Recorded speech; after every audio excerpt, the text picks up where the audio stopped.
Bonjour les amis, Marc Maillot encore avec vous, avec une méditation prise chez l'Association chrétienne américaine appelée Breakpoint et signée par le frère John Stonestreet. Il s'agit d'un commentaire sur une nouvelle adaptation télévisée de Robin des Bois, mais qui est encore plus fantaisiste que l'ancienne version animée de Disney, qui mettait en scène des animaux parlants. Au moins, cette dernière respectait l'histoire, mais la nouvelle série diffusée sur le réseau MGM+, prétend que le christianisme était une religion étrangère à l'Angleterre à la fin du XIIe siècle.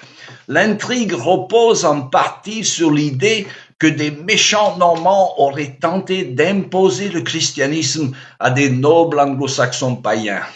C'est absurde. Alors, bien que les Normands n'aient pas été des plus aimables, imposer le christianisme aux Saxons ne faisait pas partie de leurs intentions. Les Saxons étaient déjà chrétiens, et ce, depuis longtemps. Selon la légende, Joseph d'Arimathée aurait introduit le christianisme dans ce qui est actuellement Angleterre au 1er siècle. Et même s'il ne s'agit que d'une légende, des preuves attestent de la présence de croyants en Bretagne dès le IIe siècle. Alors, il est probable que des marchands y aient apporté la foi bien avant Constantin au IVe siècle. Au moment du départ des Romains au 5e siècle, la Grande-Bretagne était chrétienne. Saint Patrick, après tout, était britannique et non irlandais.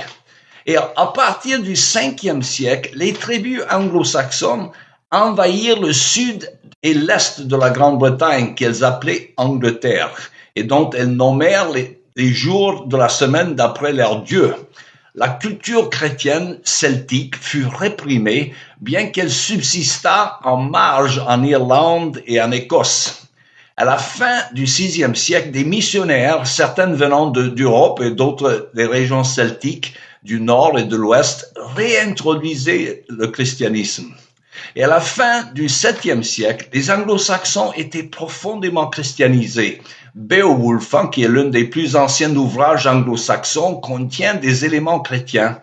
Des saints chrétiens comme Bède le Vénérable, Boniface et Alcuin de York œuvrèrent comme missionnaires et érudits chrétiens bien avant l'arrivée des Normands. Alors, en réalité, ils étaient chrétiens depuis plus longtemps que les Normands. D'ailleurs, le terme normand est une contraction de ce qu'on appelle Northmen en anglais, des hommes du Nord, c'est-à-dire les Vikings, qui étaient convertis au christianisme au Xe siècle, quelques décennies seulement avant leur arrivée en Angleterre. À l'époque où Robin des Bois aurait vécu, à la fin du XIIe siècle, les Saxons étaient chrétiens depuis plus de 600 ans déjà. Alors, compte tenu de cette histoire, pourquoi la série a-t-elle été écrite de cette manière? Les scénaristes devraient savoir certainement qu'elle regorge de faussetés facilement vérifiables. Alors, pourquoi avoir fait ce choix? Le révisionnisme historique dans la culture populaire n'est pas dû à un désaccord entre les historiens. Il s'agit plutôt d'un symptôme de l'influence de la théorie critique qui a gagné l'Occident. Selon cette grille d'analyse, le christianisme est une religion oppressive, imposée par la force partout où elle s'est répandue. C'est en vertu de ce même cadre de pensée que l'islam est souvent présenté comme une religion autochtone dans les régions où son apparition est pourtant postérieure de plusieurs siècles à celle du christianisme. Alors, malgré cette réécriture de l'histoire, comme en témoigne la nouvelle version de Robin des Bois, les îles britanniques possèdent l'une des histoires les plus riches au monde en matière de pensée, d'œuvres de dévotion chrétienne. Alors, coupé de cette histoire, comme l'a récemment documenté Rod Dreher sur sa plateforme Substract, la culture britannique se transforme en cauchemar. Constantin Kissin a récemment souligné qu'en une seule année, 400 personnes ont été arrêtées pour des publications sur des réseaux sociaux en Russie. Mais la même année, 3300 personnes ont été arrêtées pour le même crime en Grande-Bretagne.